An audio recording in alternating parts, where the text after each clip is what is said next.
más martillante era el silencio del vagón. Normalmente hay silencio en el vagón porque madrugamos mucho, pero este silencio era distinto. Santiago no ha dejado de viajar a Madrid durante todo el estado de alarma, con miedo por pisar a diario el epicentro de la pandemia y por poder contagiarse él y a su familia. Este ritual diario ha sido su escudo. Hola, ¿cómo están? Es cuestión de minutos, incluso de segundos, que conozcamos si el Ministerio acepta finalmente la propuesta de Castilla y León para que toda la comunidad de golpe pase a la fase 1 este lunes. Todo apunta a que va a ser así, pero esperamos la confirmación del ministro Illa, como les decimos. Entre tanto, Consejería de Sanidad, ¿qué adelanta Verónica Casado? Sí, parece que ha habido sintonía con el Ministerio para que a partir del lunes, como decías, Castilla y León en bloque pase a fase 1, pero la Junta quería dar un paso más, quería que esas 26 zonas básicas de salud que ya estaban en fase 1 hace semanas pasen ahora a fase 2 y este punto no convence al Ministerio. Y el pacto para la reconstrucción de Castilla y León podría estar en riesgo. Mañueco se ha reunido hoy con los grupos políticos, pero el Partido Popular le ha puesto al PSOE, Leticia Sánchez, una línea roja. Media hora antes del encuentro, el portavoz del Partido Popular pedía al PSOE que públicamente eligiera entre Castilla y León y Bildu, una línea roja que después ha matizado. El Partido Popular no quiere tanto una declaración pública de Tudanca en contra de ese acuerdo, que también la línea roja es que el acuerdo, si se llega en Castilla y León, no podrá contener nada de lo acordado entre el PSOE y Bildu a nivel nacional, es decir, no podrá contener los acuerdos para el País Vasco o Navarra o la derogación íntegra de la reforma laboral. Y hoy detrás de la verja nos hemos encontrado esta imagen. La niña ya ha empezado a salir más rato. Los mayores en residencias recuperan las visitas presenciales de los suyos, hijos, nietos, a unos metros, eso sí, sin tocarles ni abrazarles, pero toda una alegría tras 2 meses confinados. Pues muy emocionante, hija, ¿cómo no? Muy emocionante. A ver, y lo que te digo, siento no poder ver a los otros todavía. Nos espera un fin de semana de sol y de mucho calor en gran parte del país. Francisco, ¿son normales estas temperaturas? ¿Hasta dónde van a subir? Buenas tardes, Alejandra. No son normales, son más típicas de junio y de julio y no del mes de mayo. En Castilla y León hoy ya vamos a alcanzar 31 o 32 grados por la tarde, pero es que en el sur de España, en Andalucía, podrían incluso alcanzarse casi los 40, 38 o 39. Eso sí, mañana llegan nubes al norte, algunas lluvias que podrían dejar temperaturas un poquito más bajas.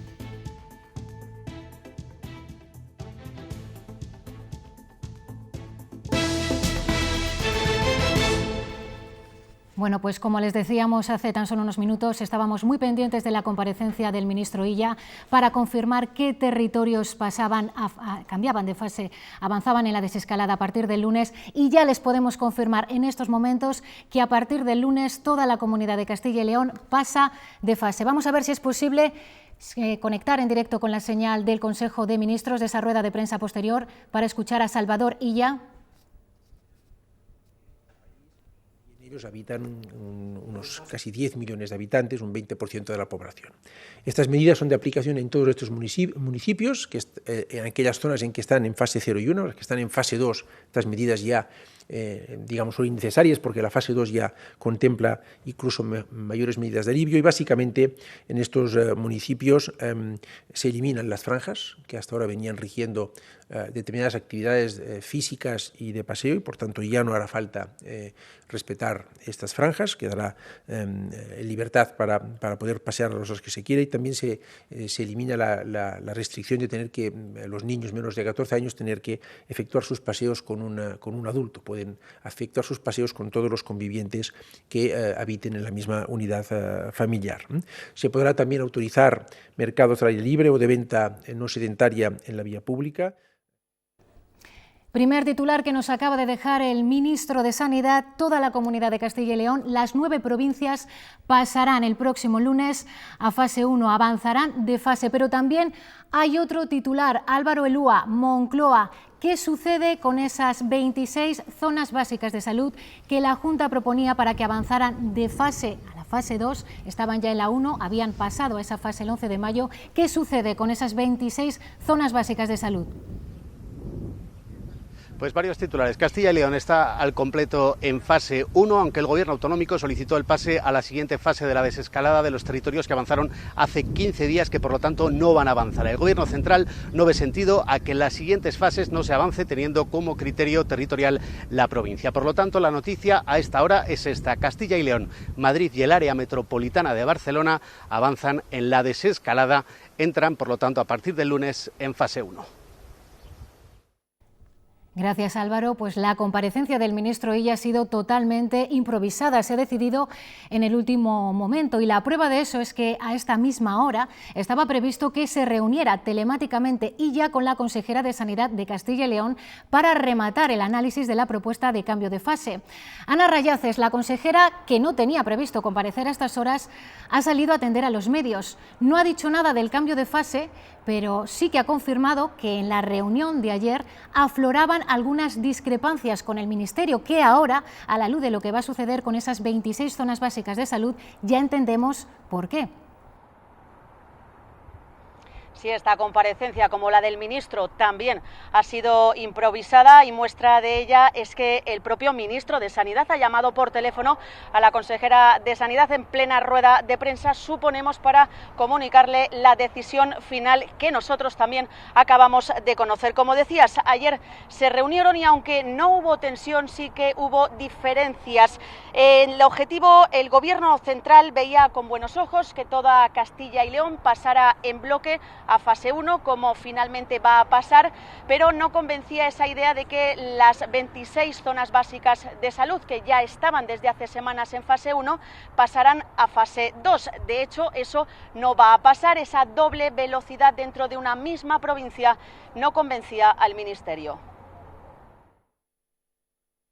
Creo que se está dando una rueda de prensa al mismo tiempo que estamos dando la mía y cuando la nuestra, y cuando estaba hablando yo he visto que he tenido una llamada del ministro, pero evidentemente estaba en rueda de prensa y no sé muy bien qué me quería comentar. Bueno, pues el titular a estas horas ya lo han escuchado toda la comunidad. A partir del lunes pasará a fase 1 y llegan más novedades. A partir de hoy ya no se aplicarán las franjas horarias para salir a la calle en los municipios de menos de 10.000 habitantes. Es una de las modificaciones que publica el Boletín Oficial del Estado, que también permite que los niños puedan ir acompañados por más de un adulto. En estas localidades se podrá hacer deporte a una distancia de hasta 5 kilómetros, siempre y cuando los pueblos cercanos se encuentren en la misma fase. Bueno, pues en Soria, salvo la capital, todos son municipios de menos de 10.000 habitantes, así que el alivio es casi colectivo tras estas nuevas medidas del BOE. Sin embargo, desde el sector hostelero critican la improvisación, el poco margen con el que se han enterado. Ellos estaban preparando las terrazas para el lunes, no para este fin de semana. Nos ha pillado un poco con el pie en cambio, por decirlo así, porque encima es viernes. Esto trae un poco de dificultad para adaptarse en el fin de semana a la norma, o sea que me imagino que muchos establecimientos empezarán a abrir a partir del lunes, sobre todo. Hay que recordar pues, que el tema de la distribución pues, en los pueblos y tal es un poco más complicada. Ya sabemos que Castilla y León pasará el lunes a fase 1, pero en este momento es necesario comprobar las consecuencias de los cambios de fase en los distintos territorios que los han ido llevando a cabo. En algunas zonas se ha registrado un aumento de contagios y coincide con que todos ellos están en la fase 1. La fase 1 no ha sentado igual en todos los territorios. El desahogo en las restricciones se ha notado demasiado en algunas comunidades que ahora tienen más difícil controlar el contagio. Esto se analiza con el índice de reproducción, es decir, a cuántas personas contagia de media cada ciudadano. La única forma de que los casos desciendan es que esa cifra esté por debajo de 1, cosa que se ocurre en Castilla y León en fase 0 y no en otras 7 comunidades autónomas, todas ellas en fase 1. Por ejemplo, en Baleares, que ha estado en la fase 1 desde el principio, el 4 de mayo, se percibe a simple vista. La curva ha vuelto a apuntar hacia arriba. Cada uno contagia de media a casi 2 personas, cuando hace un mes esa tasa era del 0,5. Caso similar en Andalucía, que también ha visto crecer este índice hasta superar el 1. Pero la tendencia en 2 comunidades con territorios en fase 0, curiosamente, es al contrario. La curva es plana, incluso en Madrid ha llegado a bajar. En ninguno de los casos se produce más de un contagio por persona. Esta diferencia ha llevado a la Comunidad Valenciana a pedir no pasar a la fase 2, aunque su tasa no llegue al 1. Pasamos de 0,66 al 0,89 y pasó principalmente en zonas que habían pasado ya, en departamentos que habían pasado a la fase 1. Son medidas de cautela para que pasar a la siguiente fase no recoja rebrotes importantes. Y esto es Burgos, ayer por la noche, comportamientos irresponsables que nos ponen a todos en riesgo. Jóvenes bebiendo en la calle y sentados en fuentes, mayores sin mascarilla. Aún no hemos avanzado totalmente en la desescalada, pero cuando lo hagamos, las medidas de protección, seguir cumpliendo las normas, continuarán siendo nuestro único parapeto frente al virus, que sigue ahí. En esta etapa en la que recuperamos poco a poco la movilidad, es clave tener controlados los nuevos contagios que se produzcan para acercar el paso al virus y cortar la cadena de transmisión. Esta tarea recae en la atención primaria y en los denominados rastreadores. Castilla y León cuenta con un equipo de más de 200. La Consejería de Sanidad afronta la fase 1 con la contratación de 195 profesionales sanitarios que actuarán como rastreadores en las 248 zonas básicas de salud que hay en nuestra comunidad. La provincia de Burgos será una de las más reforzadas con 41 profesionales, seguidas de la provincia de León con 34, una cifra que se podría ver incrementada, que se podría ver reforzada según las necesidades de cada una de las provincias en las distintas fases de desescalada. Su principal labor será la de dar apoyo a la atención primaria, pero sobre todo la de hacer un seguimiento a los nuevos contagiados.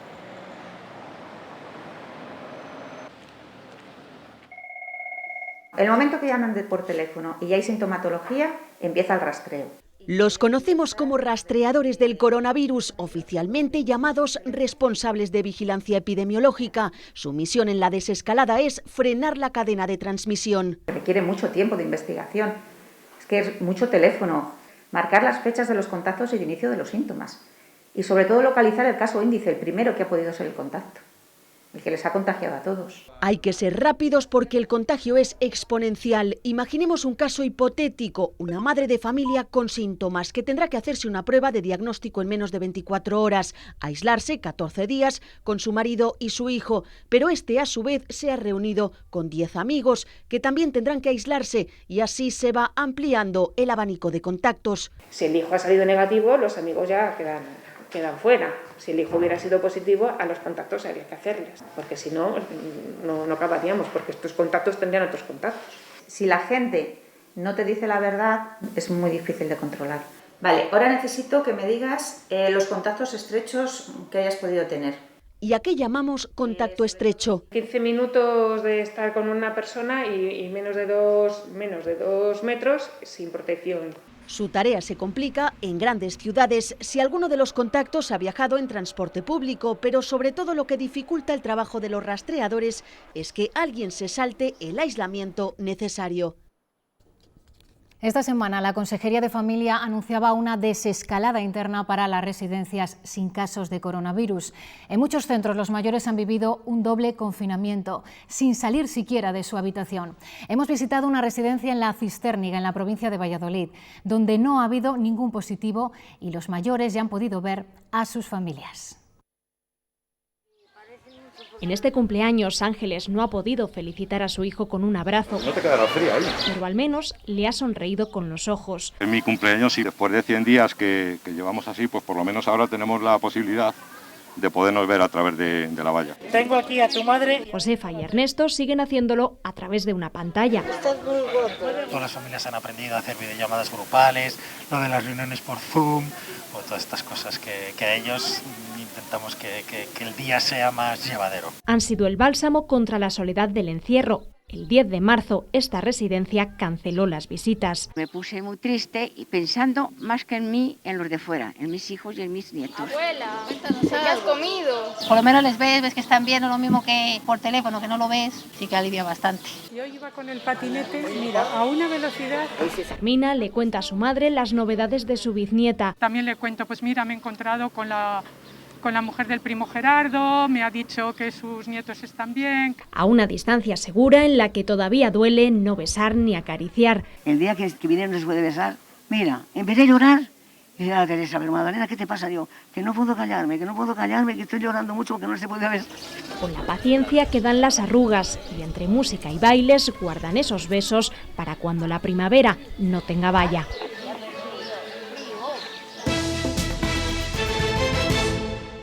La ministra de Educación ha vuelto a provocar cierto desconcierto entre la comunidad educativa con su última propuesta.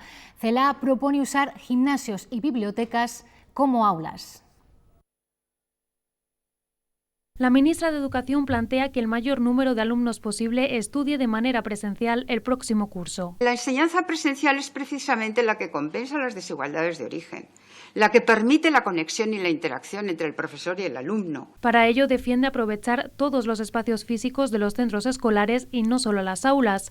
Propone utilizar gimnasios o salones de actos como este para impartir clases, algo que no comparten los sindicatos. El hecho de decir que se pueden utilizar otros espacios es no conocer un centro educativo. Esos espacios están por algo y se usan para algo. Plantean que habría desigualdades entre los propios centros. No todos los centros tendrán la posibilidad de ampliar espacios, ni en la pública, ni en la concertada, ni en la privada. Además, haría falta un aumento en la plantilla. Lo que hace falta es un incremento de dotación de profesorado para que se pueda atender a esas ratios más reducidas. Otro problema que se plantea el próximo curso sería la educación no presencial, que chocaría con la conciliación familiar. La situación en que los padres ya tengan que incorporarse a sus lugares de trabajo y los chicos no pueden estar en casa. Lo más importante son las medidas y el consenso para saber qué protocolos habrá que seguir. Se piden medidas concretas y se pide hablar de esas medidas, se pide valorar qué escenarios vamos a tener. Para saber cómo se podrá plantear el próximo curso.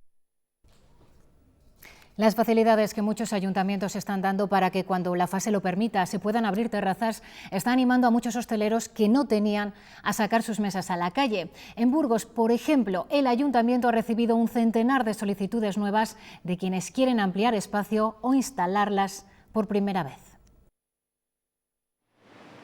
Iván abrió en Burgos hace 2 años este restaurante Tex-Mex. Hasta ahora no había instalado veladores, un local que se quiere adaptar a la normativa de consumo en las terrazas desde la fase 1 de desescalada. Y tratar un poco de llegar al aforo que teníamos antes de toda esta crisis. Para ello ha solicitado 6 mesas en este espacio de la calle Hortelanos. Con las limitaciones de aforo del 50% podrán sentarse 24 personas. En la otra entrada del establecimiento, en la calle San Juan, también se han animado a pedir la instalación de veladores, algo que hasta ahora tenían prohibido la docena de locales de este entorno. A través de la asociación Burgos Sale, pues estamos tratando de solicitar algún espacio de terraza para darle un aire pues, a esta calle que yo diría ya prácticamente histórica. Hasta la fecha el Ayuntamiento de Burgos ha concedido la instalación de más de 5.000 veladores en 650 locales y está pendiente de resolver un centenar de solicitudes más. Nosotros no hemos parado,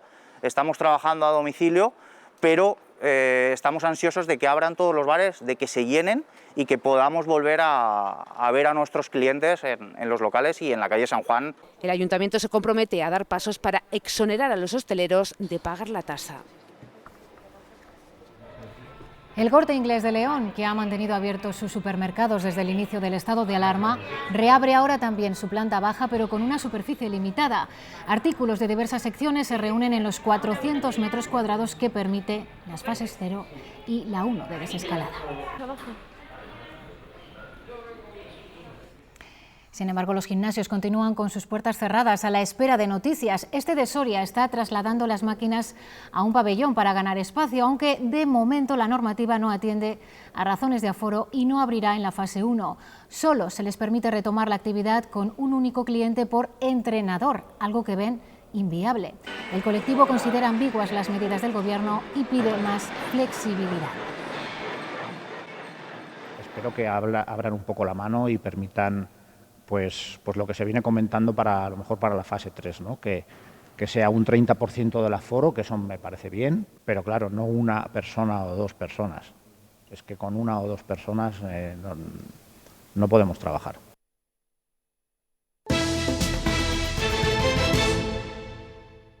Sobre todo al principio los que trabajábamos en Madrid dábamos un poco de respeto a la gente, ¿no? De venir de Madrid y tal, siempre hay más precaución. Cada día se nota un poco más la normalidad, entre comillas, pero sí que la diferencia es muy gorda. Son algunos de los viajeros del AVE a Madrid que han seguido cubriendo ese trayecto a diario, religiosamente, pese a la pandemia, el miedo y el riesgo que sentían que corrían ellos y también los suyos. La Estación del Norte en Valladolid recupera muy poco a poco la normalidad. Antes del estado de alarma eran 2.000 viajeros, ahora apenas 50. Aún así, Renfe ha anunciado que finaliza la flexibilidad de los abonos y obliga a gastar en 8 días el abono de 10 viajes. Santiago vuelve a casa después de 12 horas, repite el ritual y enciende el ordenador. Su familia ha vivido el confinamiento con una preocupación extra, sus viajes a Madrid. Sí que es verdad que te da un poco de miedo. Lleva años madrugando mucho para coger el tren para ir a trabajar. No ha dejado de hacerlo. Su empresa es servicio esencial. Lo más martillante era el silencio del vagón. Normalmente hay silencio en el vagón porque madrugamos mucho, pero este silencio era distinto, o sea, había un silencio tenso, ¿no?, que decimos. Son pocos quienes siguen pisando el andén cada mañana. Estos trenes, que tienen 250 sitios, ahora van prácticamente vacíos. Y pocos viajeros, la verdad, y manteniendo casi siempre las distancias de seguridad. Hay más silencio. Menos bullicio de lo que uno está acostumbrado. Los que trabajábamos en Madrid dábamos un poco de respeto a la gente, ¿no? Con el estado de alarma, la frecuencia de los trenes es menor. Tenemos menos frecuencia que la primera semana que se decretó el estado de alarma. El que va y viene todos los días, que puede compatibilizar con un par de días de teletrabajo, pues por ejemplo un bono de 10 lo pierde automáticamente, ¿no? Ahora la estación es parada obligada solo para 50 personas. Hace unos meses, 2.000 viajaban cada día desde Valladolid y Segovia con destino Madrid. Ahora que se empieza a avanzar, las administraciones intentan también convertir las adversidades en oportunidad. Así lo ha hecho la Diputación de Palencia, que a través de este vídeo que van a ver, quiere promocionar la provincia.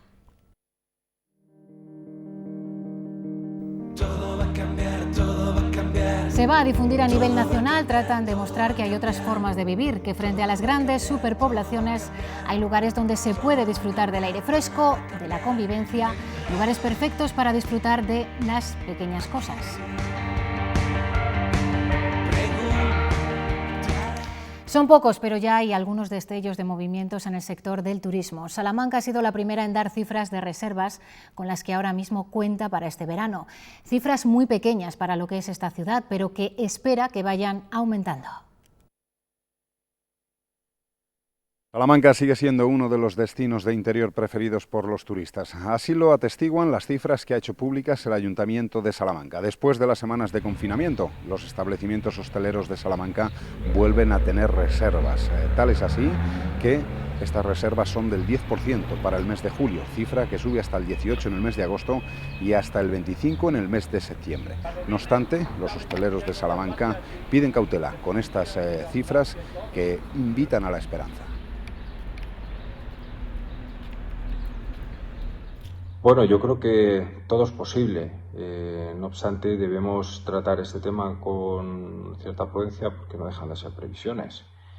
Y hay un aspecto fundamental que tenemos que tener en cuenta. Dependemos de la movilidad interprovincial para tener afluencia de clientes en nuestros alojamientos. En ese sentido, dependemos del avance de la pandemia y de las directrices que se nos vayan marcando a nivel sanitario. El turismo de interior se reactiva, pero no lo hace aún el internacional. España no reabrirá sus fronteras como mínimo hasta el 7 de junio y no se prevé el regreso de visitantes extranjeros hasta julio. El sector teme que países como Grecia o Italia arrebaten parte de los visitantes que suele recibir España, especialmente del mercado alemán. El gobierno italiano restablece todos los vuelos internacionales el día 3 de junio. Grecia esperará hasta el 1 de julio, pero lo hará sin imponer cuarentenas, como ha decretado Moncloa. Con esta realidad sobre la mesa sería absurdo y contraproducente abrir un debate de esta naturaleza y generar la más mínima inseguridad jurídica en este momento. Rotunda la ministra de Economía intentando deshacer el lío, el tsunami político y económico que ha generado el acuerdo entre Bildu y el PSOE. Acuerdo sobre la reforma laboral del que estaba ajena y que compromete el camino para la recuperación, no solo aquí, sino a ojos de Europa. Álvaro Elúa, volvemos contigo. El Consejo de Ministros se ha reunido hoy de forma extraordinaria para aprobar la quinta prórroga. El Gobierno ha intentado desviar el foco poniéndolo sobre las fases de la desescalada porque las tensiones en el seno del gabinete son evidentes y además a varias bandas. Sí, efectivamente. Además hay que decir que la mayor preocupación ahora mismo es cómo recuperar el diálogo social y volver a la senda del pacto con patronal y sindicatos, algo que lograron con mucho trabajo, tanto la ministra de Trabajo, que ha insistido los últimos días en que ella tiene carnet de Izquierda Unida, y la vicepresidenta económica, Nadia Calviño. Un diálogo social dinamitado tras el pacto entre PSOE, Podemos y Bildu, que urgía derogar esa reforma laboral de 2012. El Gobierno está prácticamente dividido, aunque eso sí, lo niega, y el vicepresidente Pablo Iglesias presiona para, 1, aprobar antes de fin de mes el ingreso mínimo vital y 2, cumplir con el acuerdo firmado este miércoles con Bildu.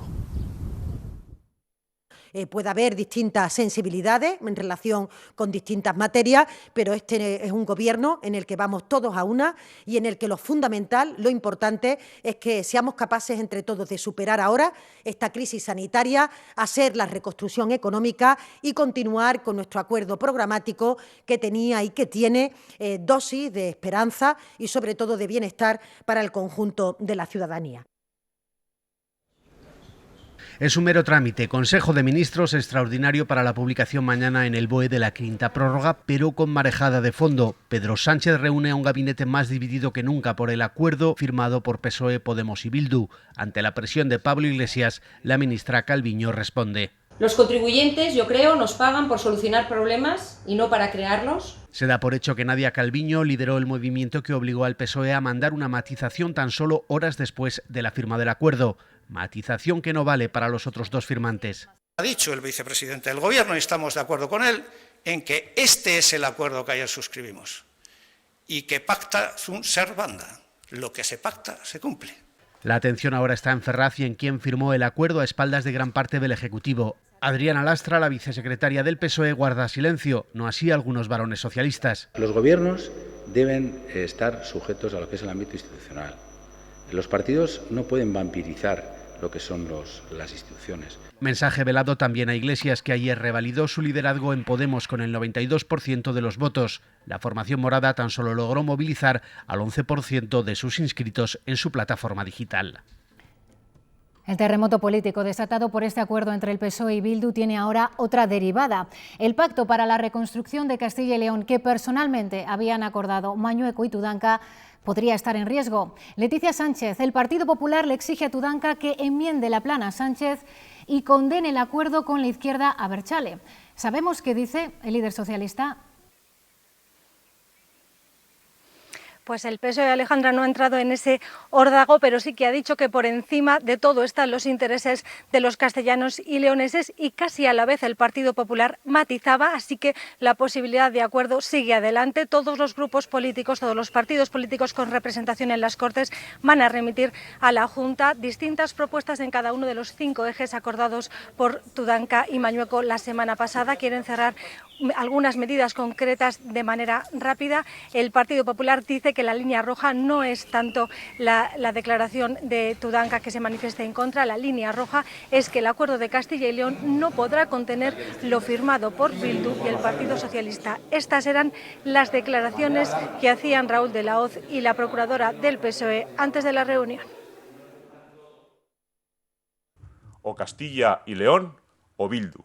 Si elige Castilla y León, estoy seguro que llegaremos a un acuerdo. Si sigue con su silencio amparando el vergonzoso pacto con Bildu, por mucho que desde el Partido Popular queramos llegar a un acuerdo, veo sinceramente que el mismo va a ser realmente difícil. Recordemos que han hecho senador por Castilla y León al señor Javier Maroto, que, si no recuerdo mal, es el alcalde de Vitoria que más veces pactó con Bildu. Los intereses de los castellanos y leoneses están por encima de cualquier cuestión.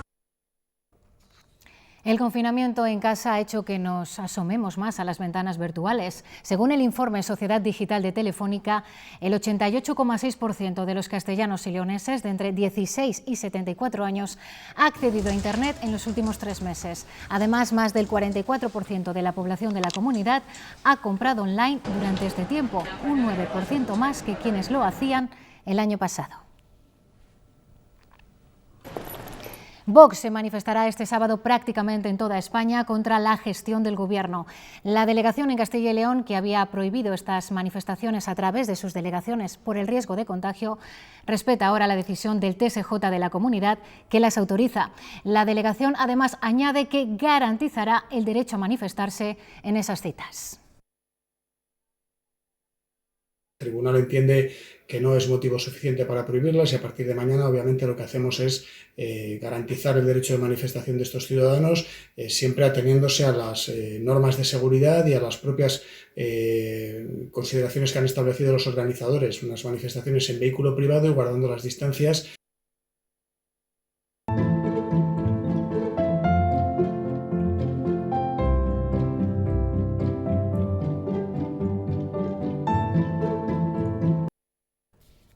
La licitación de obra pública creció en 2019 un 15% en nuestra comunidad y ya empezaba a ver la luz después de la gran crisis económica. Antes del estado de alarma incluso habían mejorado las previsiones para este año.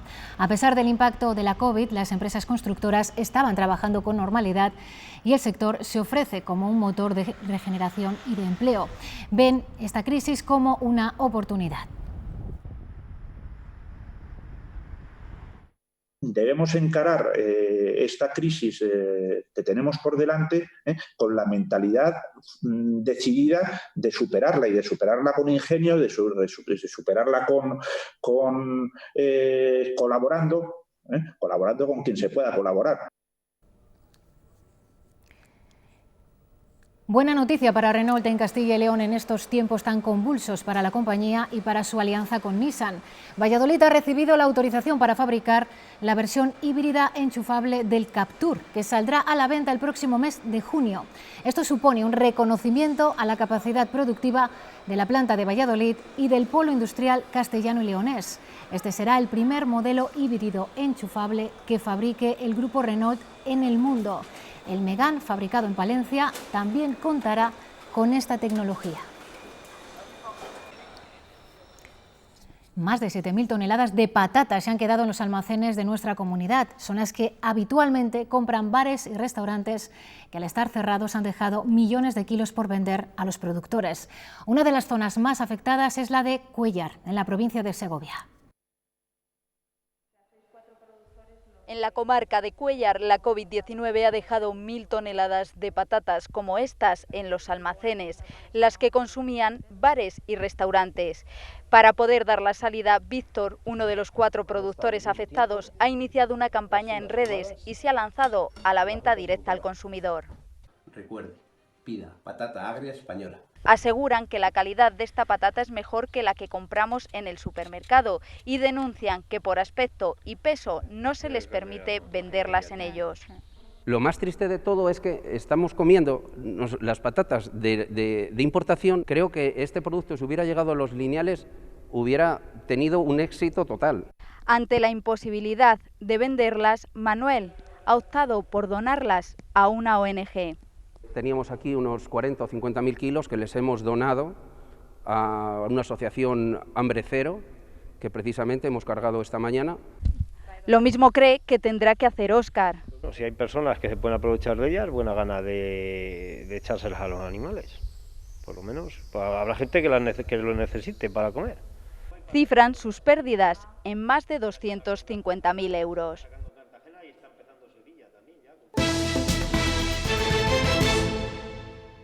¿No te pica? No, da un poco de calor, pero... Hay veces que sí se agobian un poquillo con el calor estos días también. A mí me agobia un poco pues con el calor y con el sudor, pero yo digo que está bien llevar la mascarilla por si te juntas con gente. Pues es una lata, pero es lo que tenemos, entonces hay que aguantarse.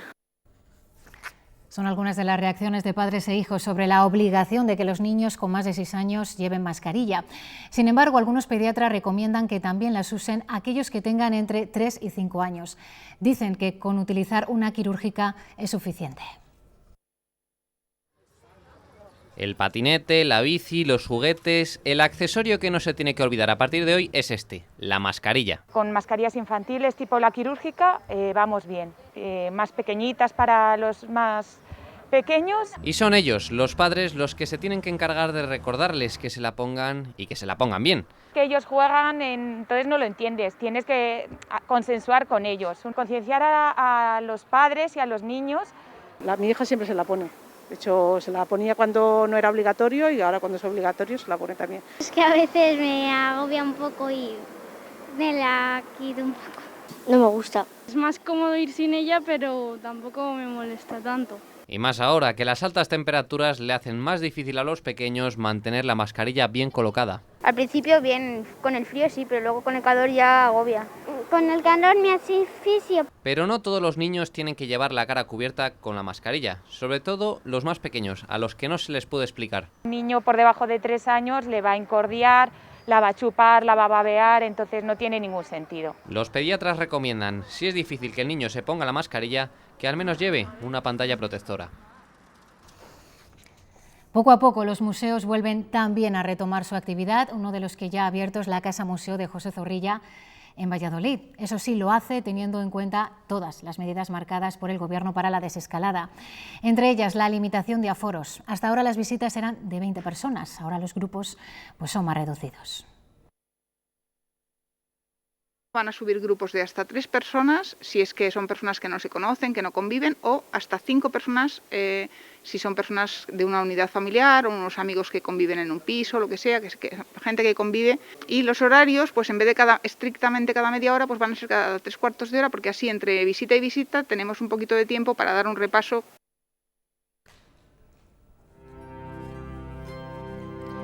Bueno, pues desde el Museo Casa Zorrilla nos vamos a despedir. Ahora llegan los deportes, más información esta tarde a las 8:30 y por supuesto durante todo el fin de semana. Nosotros regresamos el lunes cuando toda la comunidad, ya nos lo han escuchado, estrenaremos fase 1. Eso sí, tenemos que seguir cumpliendo con las normas. Adiós.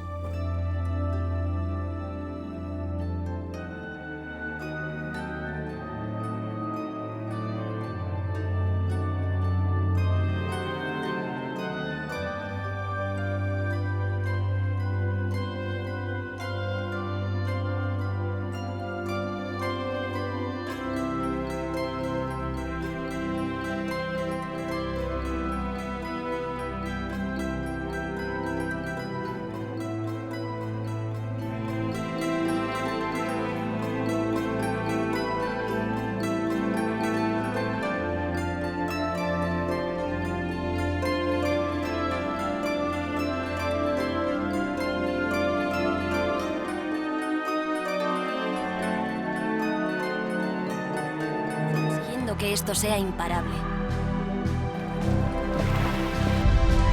Iberdrola, impulsando la igualdad a través del deporte.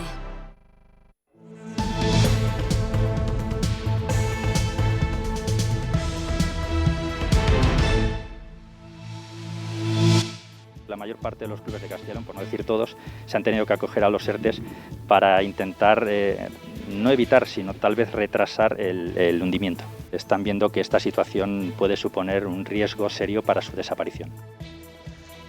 ¿Qué tal? Muy buenas tardes. Las alarmas han saltado en todos los deportes de la comunidad y el tenis no iba a ser una excepción. Este lunes es la fecha marcada para el regreso, aunque con condiciones.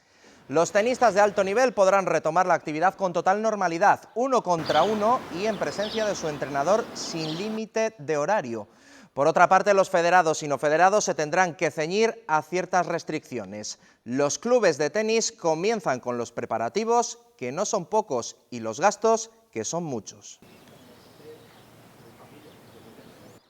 hay que disponer de cámaras termográficas, hay que disponer de hidrogeles, hay que hacer desinfecciones completas de las instalaciones. Supone un gasto muy importante, teniendo en cuenta que es mucho más importante aún cuando no hay ingresos. Nosotros entendemos que podríamos estar directamente en fase 2 sin ningún problema. Hay que tener en cuenta que en fase 2 se podrán realizar entrenamientos en grupos, incorporando el uso de hidrogeles en los cambios de campo, por ejemplo, utilizando materiales de recogida que son muy fácilmente desinfectables. Podemos evitar que los alumnos entren en contacto con la pelota y así reducir el riesgo de contagio. Salvo sorpresa mayúscula, el próximo lunes la Federación Española de Baloncesto hará oficial la imposibilidad de disputar los play-offs de ascenso a la ACB. Se propondrán los ascensos de Valladolid y Guipúzcoa, y es aquí donde habrá lío, porque la ACB no quiere una liga con 20 equipos. A Jorge Garbajosa no le gustaría tener que llegar a los tribunales, pero todo apunta a eso, porque la ACB no se muestra nada flexible. Pero el caso del baloncesto no va a ser el único. Muchas competiciones se han cancelado y eso podría conllevar denuncias de los clubes que se sientan agraviados. Hemos hablado con un abogado experto en derecho deportivo. Ningún reglamento de juego preveía qué hacer en una situación como la actual. Por eso las federaciones esperaban el amparo del Consejo Superior de Deportes para cancelar las competiciones, pero no fue así. El Consejo tampoco tiene amparo jurídico, amparo normativo para obligar o modificar normas internas. Ante esta situación, las federaciones han tomado decisiones y han trabajado mucho para evitar futuras denuncias. Fundamentalmente se va a deber al buen trabajo político o de gestión de los cargos directivos. Aprovechando la visita al abogado, le preguntamos sobre la situación en LEP Oro. Si no se reanuda la competición, el Carramimbre Valladolid debería ascender, por mucho que le pese a la ACB. El rechazo de la ACB a los ascensos, que no tiene ninguna base jurídica. No hay un convenio de coordinación, y en el convenio de coordinación dice que todas las temporadas tiene que haber 2 ascensos. Y se tendría que convertir en sociedad anónima deportiva, y ahí podría entrar el Real Valladolid, al igual que hizo el Real Betis. El Real Betis tiene sociedad anónima deportiva de fútbol y sociedad anónima deportiva de baloncesto, con independencia de que el Consejo de Administración sea exactamente el mismo. Veremos qué sucede. El 25 de mayo es la fecha límite que puso la Federación de Baloncesto para decidir si se puede o no reanudar la competición en LEP Oro. Cambio de fechas para el inicio de Liga en Primera y Segunda División. Javier Tebas quería que arrancase el 12 de junio, pero Fernando Escudero, buenas tardes, no se van a poder cumplir sus deseos. Nuevo revés, buenas tardes digo para Javier Tebas, y es que está prácticamente descartado que el fútbol pueda arrancar el próximo viernes 12 de junio. Tanto el Gobierno como el Ministerio de Sanidad no van a autorizar a los clubes profesionales el poder realizar los entrenamientos al completo a partir de este próximo lunes. La próxima semana se mantendrá el formato de trabajo de grupos reducidos y a partir del 1 de junio las sesiones ya serían conjuntas. Como el protocolo de la Liga designa que hace falta 2 semanas de entrenamientos con las plantillas al completo, los plazos se incumplen. Así que el nuevo escenario prevé que sea el viernes 19 de junio cuando se reanude la competición en Primera y Segunda. Buena noticia, por tanto, para Sergio González, y es que el técnico del Real Valladolid era uno de los más reacios a comenzar tan pronto. Ronaldo Nazario ha seguido muy de cerca el entrenamiento de esta mañana en el estadio José Zorrilla. Alguno de sus futbolistas ha intentado cazarle en un renuncio, pero el brasileño no ha caído en el engaño. Carreras, pues no sé, la verdad es que Burgos ya sabes que es una carrera que me gusta mucho, tengo muy buenos recuerdos y cada vez que la corro es especial. Esa es la idea de Mikel Landa, que su regreso a la competición se produzca en la Vuelta Ciclista a Burgos, pero de momento es solo eso, una declaración de intenciones, porque todo todavía está en el aire. No tiene pinta de que el corredor vuelva a enfundarse el maillot morado, como lo hizo en el año 2017. La organización de la Vuelta a Burgos no es precisamente optimista. El presupuesto ronda los 700.000 euros, una cantidad que prácticamente tendría que duplicarse por asuntos logísticos. Las habitaciones de los hoteles tienen que ser individuales y habría que correr además con los gastos de desinfección. Se disparan esos gastos y se disparan las opciones de que este año haya ciclismo. Y después de mucho tiempo, los hermanos Márquez también han vuelto a dar gas. Sí que estaba un poquito nervioso, porque quieras o no, dices, se me habrá olvidado, ¿no? Pero enseguida te sacas ese gusanillo. Volver a estar encima de la moto siempre es una buena noticia. Marc y Alex eran los dos únicos pilotos del Mundial de MotoGP que no se habían subido todavía a una moto. Eso sí, lo han hecho a lomos de una moto de motocross en un circuito de tierra. Con ellos les dejamos más deporte a las 9 con Ricardo Álvarez. Buenas tardes, adiós.